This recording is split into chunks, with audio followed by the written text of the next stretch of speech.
国际社会。 matindi, oh.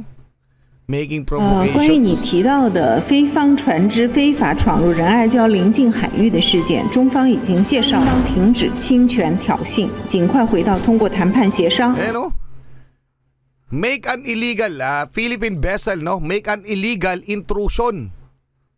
Maling pagpasok. O baga, pumasok tayo daw sa teritoryo nila. Saan ba tayo pumasok? Sa West Philippine Sea. Teritoryo ba nila yun? Hindi. Yan po yung statement nila na wala naman naniniwala kundi sila lamang. At yung ilang mga kababayan natin na binabayaran nila. 'Di ba? Sino maniniwala sa sinasabi ng mga lintik na to? The Philippines should stop making provocations. Tayo ba nagpo-provoke sa kanila? Hindi. Provocation ba yon na magsusupply tayo ng pagkain do sa ating mga personnel? Provocation ba yon? Binobomba ba natin ng tubig yung mga lintik na Check 1N? Hindi. Sinusugod ba natin? Binabangga ba natin? Hindi. Pumupunta lamang tayo doon sa ating teritoryo na kanilang inaangkin. Ngayon, pinoprovoke natin sila. Matulong gusto mga to, no? Grabe, no? Puro ewan ko, kahit kayo. O, sige. Diba mga utol? Nakakapikon pag sila nag-speech, no? Puro kasi 国处涉海分歧的正轨，同中方相向而行，维护好南海的和平稳定。 Uphold, no? Ang gusto nila, tol, ang gusto nila mga utol, tayo ay sumunod sa kanila. Sa pulisiya pinapatupad nila na mga karunungan, kaalaman, teorya, kasaysayan, hiwaga at mga bagong tuklas. Alamin natin, alamin natin. Kung inyong maalala mga utol, matapos ang insidente sa West Philippine Sea ay nagsalita ang spokesperson ng China, partikular si Mao Ning, at sinabi ng China mismo na kailangang magpaalam ng Pilipinas sa China pag gagawa ng resupply mission o papasok di umano sa kanilang inaangking teritoryo. Okay, yung West Philippine Sea, partikular yung Ayungin, para daw hindi magkaroon ng mga ganong insidente. Isipin nyo, kailangan nating magpaalam daw sa teritoryo natin, no, na inaangkin nila. Kailangan natin magpaalam sa kanila para pumasok tayo doon. Grabe, 'di ba? At eto ang tugon ng ating gobyerno tungkol sa tinura na 'yon ng China. Okay? So dito muna tayo kay Mabs Castle, paki-subscribe siya, paki-like na rin ng video ano. Defense Secretary Gubo pinalagan si Mao Ning. Boss, bakit ba't magpapaalam sa'yo? Inakusahan si Gibo ng fake news. Okay? Pakinggan muna natin to. Mamaya titingnan natin yung mismong pahayag ni Secretary Gibo Teodoro. This was probably a misunderstanding or an accident. Mukhang may mapapatalsik ata sa pwesto kung sa Executive Secretary Lucas Bersamin parang naduduwag pa sa China. Ibahin mo si Defense Secretary Gibo Teodoro. Anong misunderstanding? Kitang-kita naman sa video na sinadya yun ng China. Ba't nyo pa pagtatakpan niyang mga incheck? Hindi raw aksidente ang nangyari. Illegal raw ang agresibong pang-uugali ng Chinese sa ating teritoryo at huwag na raw itong ipagtanggol. We see the latest incident in Ayungin not as a misunderstanding or an accident. The President personally talked to the troops involved in the RORE. We have now come to the conclusion that it was not a misunderstanding or an accident. We are not downplaying the incident. It was an aggressive and illegal use of force. Totoo mga utol, anong aksidente? Hindi yun aksidente. Sinasadya nila. Hinaharang nila ang Pilipinas o ang Philippine Coast Guard o at ang mga personnel natin doon sa ating teritoryo, hinaharang ng China, at yun ay intentional. Hindi yun aksidente. Kalokohang aksidente yun, hinaharang nila tayo, pumupunta mismo sila ron para ipakita sa atin na sila ang nagmamay-ari nun at sila may karapatan. Ganun yung pinalalabas nila, ganun yung mensahe nila. Huwag kayong papasok dito. Okay? Kasi teritoryo namin to. Ganun yung mensaheng pinapakita nila sa Pilipinas. And ang katotohanan, tayo po ang may legal na karapatan doon sa lugar na inaangkin nila. Nagkataon lamang na mas marami silang mga troops na kayang i-deploy sa lugar na iyon. Nagkataon din o talagang sadya na mas malakas silang bansa kumpara sa atin. Kaya nga po ang tugon ng ating gobyerno ay humingi ng tulong sa ating kaalyado kasi kung tayo lamang Pilipinas sa China, baka matagal na tayong winalang yan ang husto niyang mga yan at wala tayong magagawa. Pero dahil nga maraming nakikisimpatya sa ating bansa at marami rin tayong kaalyado katulad ng US at Japan, sa dalawa lamang na yan, nagdadalawang isip na tong China na tuluyan yung kanilang mga planong pangaagaw. Di ba mga utol, napaka-obvious niyan. Inaagawan tayo ng teritoryo at hindi lamang naman tayo, pero isa tayo sa pumapalag sa kanila. Okay? So takot din yung mga yan na mag-engage sa mas mataas na estado nung ganyang ginagawa nilang pambubuli. Takot din sila dahil alam nila na pwedeng pag nag-cause na ng violenting atake, baka mag-retaliate. Yun yung tayo at ang ating mga kaalyadong bansa. Okay mga utol, tuloy muna natin. Binatikos rin ni Secretary Gibo yung sinabing i-anunsyo raw sa publiko yung resupply mission.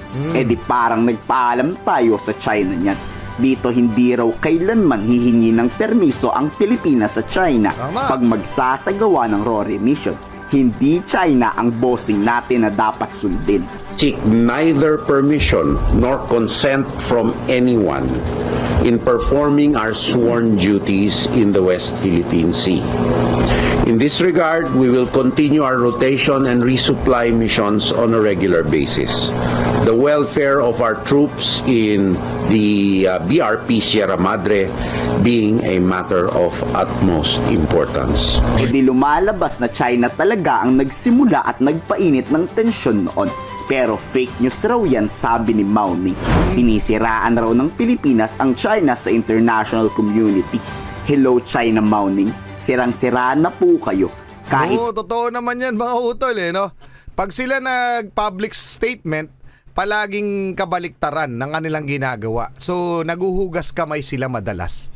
Okay? At pinalalabas nila na tama lamang ang kanilang ginagawa. So, madalas pa nga Pilipinas ang sinisisi nila. Ang kabig nila lagi o ang diskarte nila pag sila magpa-public statement, sasabihin nila na lugar namin yun, teritoryo namin yun, pumasok tong mga to, natural, gawin namin itong mga bagay na to. Okay? Parang ganon. Nagte-take daw sila ng necessary measure o necessary action para proteksyonan ang kanilang soberanya. Ngunit ang sinasabi nilang pinoproteksyonan nilang lugar pag-aari ng Pilipinas. So sa madalit sabi, paano sila naging tama doon? Sila yung mananakop o nangaagaw. Diba? Doon pa lang.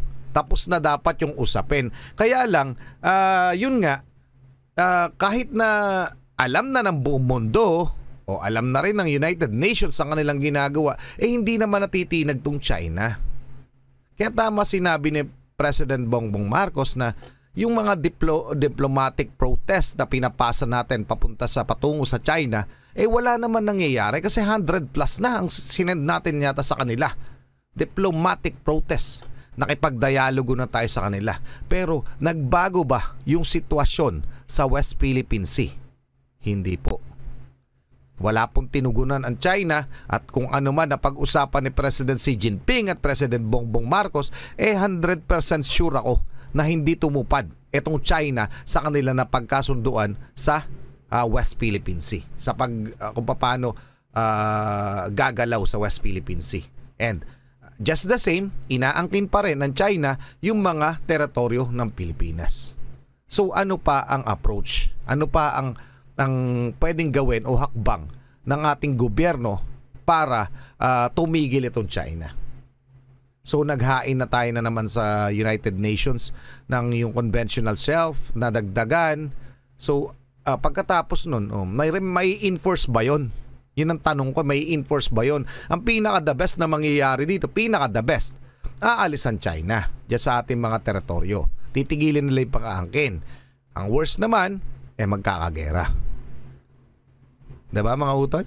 Kasi parang paubos na yung choices Paubos na yung option. So yun na lang halos yung natitira mga utol. So anong palagay nyo? Pa-comment na lang at alam natin, unless mapalitan to si President Bongbong Marcos pag siya bumaba sa pwesto at etong susunod natin magiging presidente ay umanib o sumang-ayon dito sa China, mabahag ang buntot. Ayun ang matindi. Comment nyo na yan. Di kayo siraan ng Pilipinas, alam ng buong mundo na tunay na pangit na pag-uugali ng mga incheck at wala nang maniniwala sa inyo. Dito muli kasing sinisisi ng China ang AFP na tayo raw ang nauna at gumanti lang ang China. 敦促菲方停止侵权挑衅，停止误导国际社会。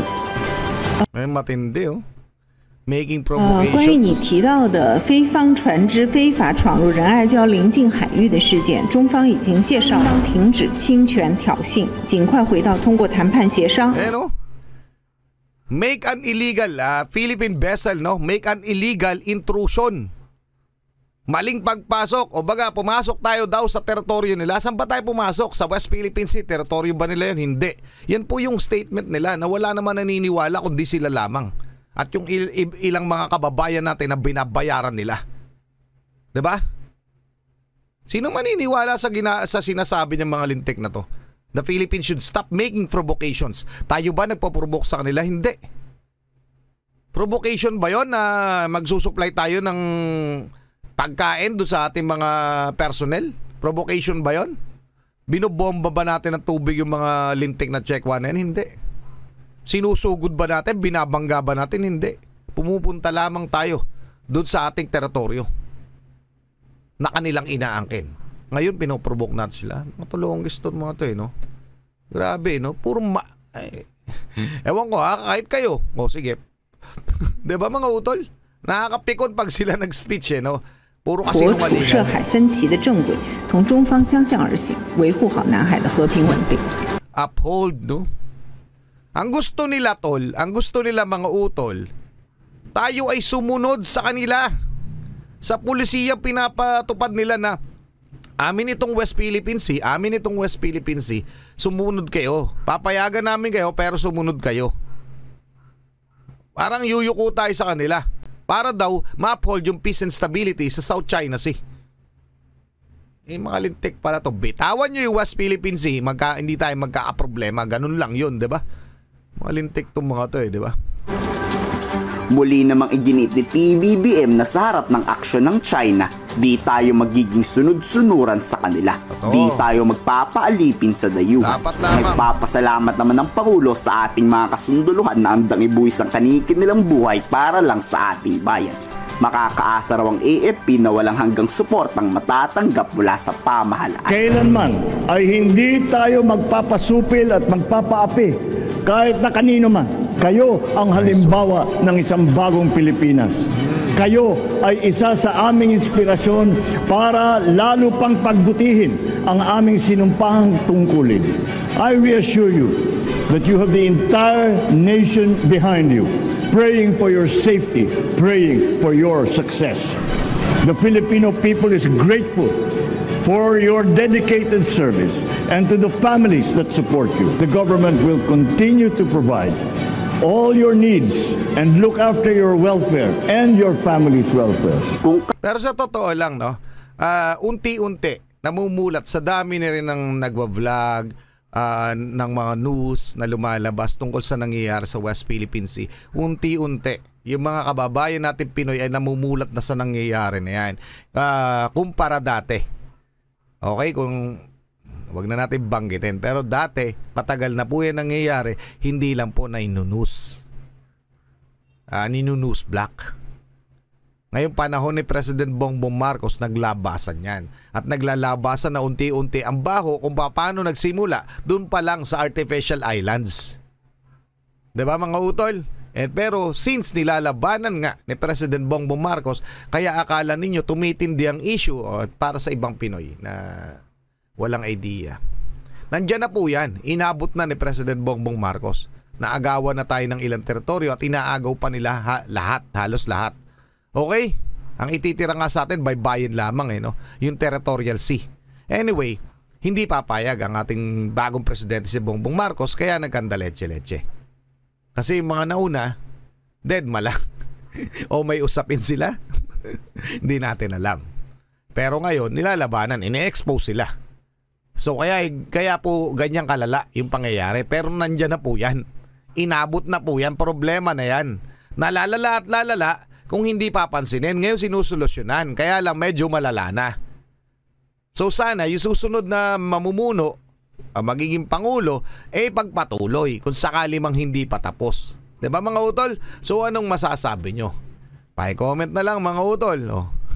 Pakinggan muna natin to bago tayo matapos itong pahayag ni Secretary Givo Teodoro. Kailanman ay hindi tayo magpapasupil at magpapaapi Kinote niya yung sinabi kahit ni sa kanino man. President Bongbong Marcos. We would also like to categorically state that our policy in the West Philippine Sea has not changed.